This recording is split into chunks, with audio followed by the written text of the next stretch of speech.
The US government is about to change residential solar forever, and unfortunately, it's not looking too good for the industry. In a surprising turn of events that most people didn't see coming, the House GOP has officially passed a bill that will put an end to all residential solar tax credits by the end of 2025, including the pivotal 30% solar federal tax credit that has helped lift up the industry for the past 20 years. And if you already have solar or you've been thinking about installing it on your home, it's extremely important to understand what's coming because this could seriously impact you and might even be the last real chance to go solar before the costs go up significantly. So in this video, I'm going to walk you through exactly what this bill means for residential solar, what steps a homeowner would need to take this year in order to lock in the tax credits before they expire, and how these policy changes could reshape the future of the industry as we know it. Let's get into it. So solar as it exists today, if you buy a system, meaning that you're the owner of the system, whether you pay cash or you finance it, you are currently eligible for a 30% solar federal tax credit. And that's part of Section 25D of the Internal Revenue Code, which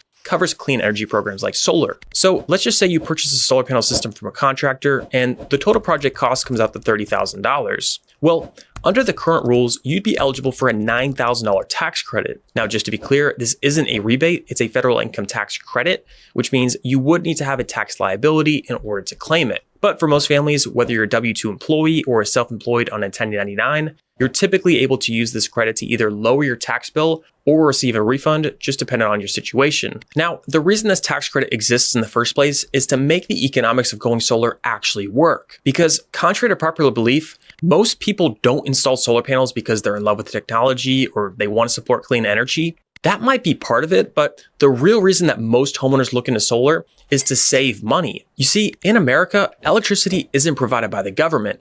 It's sold by private for-profit corporations. And in most areas, those companies are regulated monopolies, which means homeowners aren't given a choice. You're stuck buying power from whichever utility covers your region, and that company can charge whatever they want. There's no competition. So when they decide to raise rates, which they do all the time, you're stuck paying it whether you like it or not. But for the past 20 years, solar has offered a way out. Homeowners realized that instead of relying on the power company forever, they could install solar panels, make a one-time investment, and then own a system that powers their house for the next 30 or 40 years. The problem though is that solar used to be a lot more expensive than it is today. So to help make it more accessible and support the growth of clean energy, the federal government stepped in and said, look, if you invest into solar, we'll give you a 30% tax credit on the entire project cost. And that was huge because it made the return on investment make sense. If somebody paid cash, they could often see a payback period of under 5 to 10 years. And if they financed the system, the monthly payments were usually lower than what they were previously paying on their electric bill anyways. Now, this 30% federal tax credit for solar was recently extended by the Biden administration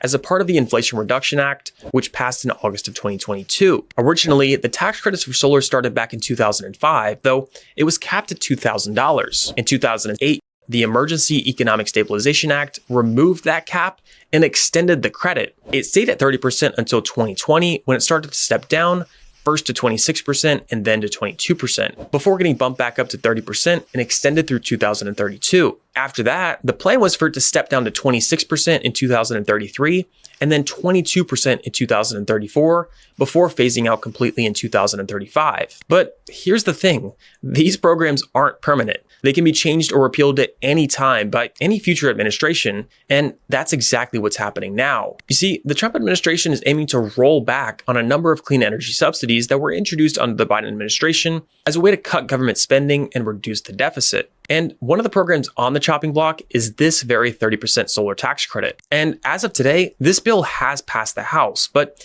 it still needs to go through the Senate. That said, based on how things are looking, there's a good chance it'll make it through. And if it does, it's very likely the president will sign it into law shortly after. There might be some amendments or small changes made along the way, but based on everything that I've read, the parts of the bill that Republicans and Democrats are expected to negotiate on mostly involve Medicaid work requirements and state tax deductions. So in other words, there's not much talk about altering the section related to the solar tax credits. I mean, even Elon Musk, who's obviously deeply tied into the solar industry through Tesla Solar and Powerwall, tweeted recently in response to a post about this bill, all subsidies should end, including those for oil and gas. Now, there is one thing which is extremely important that homeowners considering solar in 2025 need to understand, and this is buried in the fine print of the bill. homeowners are still eligible to receive the 30% solar federal tax credit, though they must have a solar system on their property, which is not only fully installed, but also operational by the end of the year in order to qualify for the solar tax credit before it expires. Right here on page 221 of the bill, under the section about ending residential clean energy credits, it states, quote,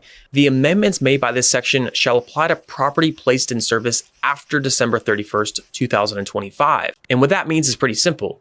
If your solar system isn't up and running by the end of the year, meaning it hasn't passed inspection and is fully operational, then you will not be able to claim the 30% solar federal tax credit when you go to file your taxes in 2026. So no, that doesn't mean that you have until the last week of December to sign a contract for a solar system and make a decision on which installer that you want to work with. Realistically, you'll have until around the end of September or maybe early October at the latest, because the installation process will take time. You see, unfortunately, the solar installation process is just not as quick as your average home construction project. If your solar contractor is following the rules and not taking any shortcuts, you should really brace for a 2 to 4 month timeline from the time that you sign up to the time that the system is installed and operational on your roof. So to give you a sense of what this install timeline looks like, once you sign up with an installer, the first step is usually a site visit. They'll send someone, often called a surveyor, out to your house to check out the roof, take measurements, access your electrical panel, and figure out where the various components will be placed. After that, all the notes and photos from the site visit are sent to the engineering team, and they're the ones who create the official design plans, also known as the single line diagram, and then those plans get submitted to your local building department and utility company so that the solar installer can pull permits and get grid interconnection approval. And at that point, it really just becomes a waiting game. Utility companies around the country, especially ones in areas where rooftop solar is very popular,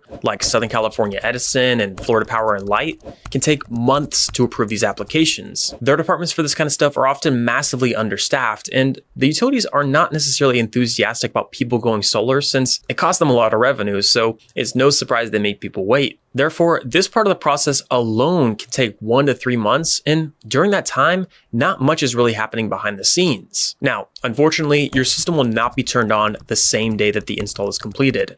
There are 2 inspections that need to be scheduled and passed, one with the AHJ and the other with the utility company. This can add another week or 2 before your system is finally turned on, which is really what brings that full timeline, that 2 to 4 month window I mentioned earlier. So in the end, if you really want to feel confident that your system will be installed and operational by the end of the year, I would strongly encourage you to get signed up as soon as possible, ideally no later than September or October, especially if you live in an area with a big rooftop solar market like Southern California, Arizona, or even Florida. The number of people signing up for solar is likely going to be higher than installers have ever seen, and that means timelines and delays could stretch out even further. So if you are in the process of looking at solar power options for your home, if you've already gotten some quotes, or maybe if you need to get a price quote so you can agree on pricing, figure out your equipment, and just get the ball rolling so that we can guarantee you a 2025 installation, as always, you can go ahead and reach out to me directly on the link below in the description. You can chat with me personally, we can get the system spec'd out, and then go ahead and get the process started so that you can get locked into a system which is eligible for that 30% solar federal tax credit before it expires. Now, how will the economics of going solar change after this bill passes? And will solar even be a smart investment at that point? Well, let's walk through an example.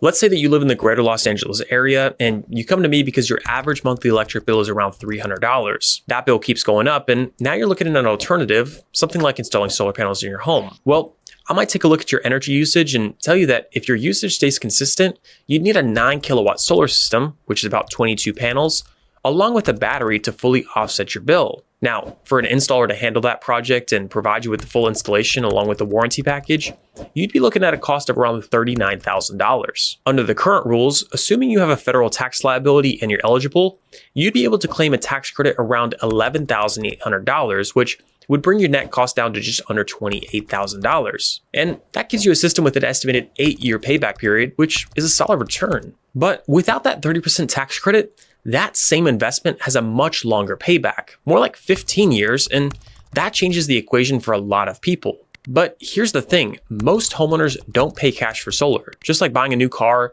most people choose to finance their system. And the goal in financing solar is pretty simple. It's to have your monthly solar payment be lower than what you were previously paying to the power company. So in that same example, if a homeowner financed the system and used that $11,800 tax credit to pay down the loan, they might end up with a monthly payment around $250. And that's great because it's less than that $300 that they were paying previously to the power company, and their solar payment is fixed, so it doesn't go up over time. And it's going towards something that they own, something that builds equity, and even adds value to their home. But what would happen if that homeowner couldn't apply the 30% tax credit and had to finance the full $39,000? Well, their payment would likely be closer to $380 a month. And now they're paying more per month than they previously were to the power company. So at that point, the economics just don't make sense anymore because the main value proposition of solar, saving money, it disappears. Now, one major and often overlooked consequence of repealing clean energy tax credits is that energy prices are very likely to go up for Americans across the country. Whether it's a large-scale solar farm or a network of wind turbines, these are subsidized projects that usually lower overall electrical costs because the utility companies aren't the one paying to build them. And when utilities don't have to invest as much in new power plants, power lines, or expensive grid maintenance, those savings often translate to lower rates for homeowners. And the data backs this up. Earlier this year, the Clean Energy Buyers Association released a study showing that if these federal clean energy tax credits go away, electricity rates could rise by nearly 7% by 2026. For the average American household, that's over $110 more per year in electricity costs. And that's just the beginning. The even more frustrating part is how this shift could give the utility companies even more power to raise rates without restraint. You see, rooftop solar has been one of the only real forms of competition that utility companies have had to worry about. For the past 5 or 10 years, these companies would have known that if they hike up rates too aggressively, homeowners could just say, forget this, and install solar. And that's what happens. And when that happens, the utility companies don't just lose money, they lose a customer for life. And that competitive pressure has forced them to be at least somewhat cautious with rate increases. But if residential solar loses its financial appeal, if the tax credits disappear and the costs go up, then utilities could no longer have that same check on their power. Now, this situation is pretty unique to the United States. In other countries like Canada, Mexico, and France, electricity is typically provided by state-owned entities, so the government keeps pricing relatively stable. But here in the US, electricity is sold on the private market, and most states operate under what's called a regulated monopoly, meaning you only have one utility provider and no other options. Take San Diego, for example. If you live there, your only option for electricity is San Diego Gas and Electric, a private for-profit utility. And here's the crazy part. SDG&E doesn't even generate the power it sells you. Instead, it buys electricity from independent power producers, also private companies that operate the natural gas plants, solar farms, and even nuclear facilities that produce the electricity. And so this setup creates a massive issue. Homeowners have no alternative, and so they're legally required to buy that electricity from that one provider, a provider that can raise rates without having to worry about losing that customer to a competitor. And that's why SDG&E reported a staggering $891 million in profits in 2024 alone, despite only serving a small section of the US. In fact, their profits have consistently hit record highs with $936 million in 2023 and $915 million in 2022. And with the California Public Utilities Commission approving another 2.6% rate increase for homeowners in 2025, they're projected to break $1 billion in profits next year. So going back to my original point, this is exactly why residential solar has become such a powerful alternative for homeowners. In most parts of the country, you have no choice but to buy electricity from a monopoly utility company. And that means you're completely exposed to whatever price increases they decide to roll out. And without these tax credits in place, that alternative starts to disappear. And unfortunately, that means so does the homeowner's ability to protect themselves from rising energy costs. Now, this video helped you understand the common changes to the residential solar tax credit, but if you are in the process of shopping for solar for your house, you really also need to make sure that you understand the common mistakes that first-time solar homeowners make when going solar. So make sure you check out my video going over the 7 common mistakes which first-time solar homeowners make when going solar, which will pop up on the screen now. But as always, thank you guys so much for watching, and I'll see you all next time.